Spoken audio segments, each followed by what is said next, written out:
Kaliganj block Congress কমিটির পক্ষ থেকে একটি বিক্ষোভ সমাবেশের আয়োজন করা হয় মীরা আরপির সন্নিকটে কালীগঞ্জ মোড় এলাকায়।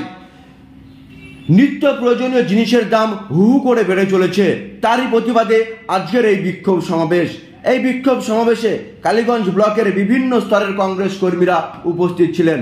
এছাড়াও কংগ্রেসের শীর্ষ নেতৃত্বরা আজকের এই বিক্ষোভ সমাবেশে উপস্থিত ছিলেন। আজকের এই বিক্ষোভ সমাবেশ নিয়ে কি বলছেন কংগ্রেস নেতৃত্বরা শুনুন। আজকে আপনাদের কি কি এজেন্ডা নিয়ে আজকের এই মিটিং?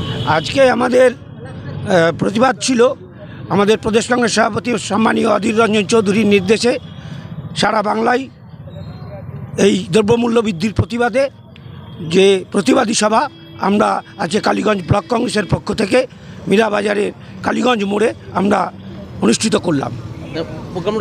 হ্যাঁ, আপনাদের মূলত দাবিগুলো কি কি?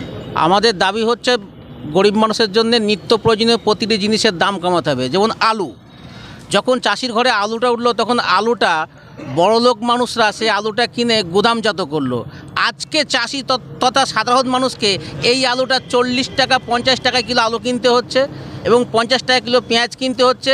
যেমন মেডিসিন, যেটা ভোটের আগে ছিল তার দামটা ভোটের পরে অনেকটা বেড়ে গেল, কারণ ওই ওষুধ কোম্পানিগুলি সরকারকে ভেট দিয়েছিল।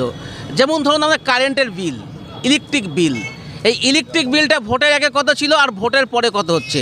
এই যে অত্যধিক হারে জিনিসপত্রের দাম বাড়ছে, এর জন্য সাধারণ মানুষের সংসার চালানো নাবিশ্বাস হচ্ছে। কারণ একটা লেবার সারাদিন পরিশ্রম করে মাঠে 300 টাকা রোজ পাচ্ছে, তাহলে তাকে বাজার থেকে কিনতে হচ্ছে 200-250 টাকা কিলো আদা, 50 টাকা কিলো পেঁয়াজ, 40 টাকা কিলো আলু, তার সঙ্গে 150 টাকা কিলো তেল, এবং তার অসুখ আছে, অসুখ বিসুখ আছে, তার পরিবারের ছেলে মেয়ের লেখাপড়া আছে, তার জামা প্যান্ট আছে। তাহলে আপনি বলুন 300 টাকায় ইনকাম করে একজন অসংগঠিত শ্রমিক বা লেবার কী করে তিনি সংসার চালাবেন?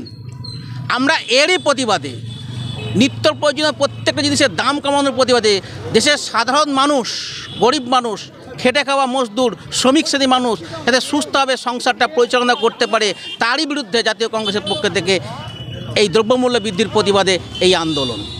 এই প্রতিবাদ সভায় বিশিষ্ট কোনো নেতৃত্ব কি উপস্থিত ছিল? আজকে আমাদের এই প্রতিবাদী সভায় উপস্থিত ছিলেন নদিয়া জেলার কার্যকারী সভাপতি সম্মানীয় আনসারুল হক মহাশয়, উপস্থিত ছিলেন নদিয়া জেলা ছাত্র পরিষদের সভাপতি ভাতৃপতি অরিন্দম গোস্বামী, এবং উপস্থিত ছিলেন পলাশীপাড়া কালীগঞ্জের সভাপতি আবুল কাসেম এবং প্রদেশ কংগ্রেস কমিটির সদস্য মইনুল ইসলাম গোল্ডেন, প্রদেশ কংগ্রেস কমিটির সম্পাদক সুব্রত সিংহ রায় এবং কালীগঞ্জের ব্লকের বিভিন্ন অঞ্চল থেকে আগত নেতৃত্বগণ।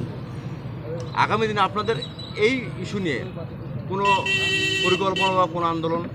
আগামী দিনে আমাদের এই আন্দোলন আজকে কালীগঞ্জ ব্লকে পলাশীতে শুরু হয়েছে। আগামী দিনে আমাদের এই আন্দোলন যদি দ্রব্যমূল্য বৃদ্ধির না রুখতে পারে সরকার, আমাদের আন্দোলন বৃহত্তর আকার ধারণ করবে।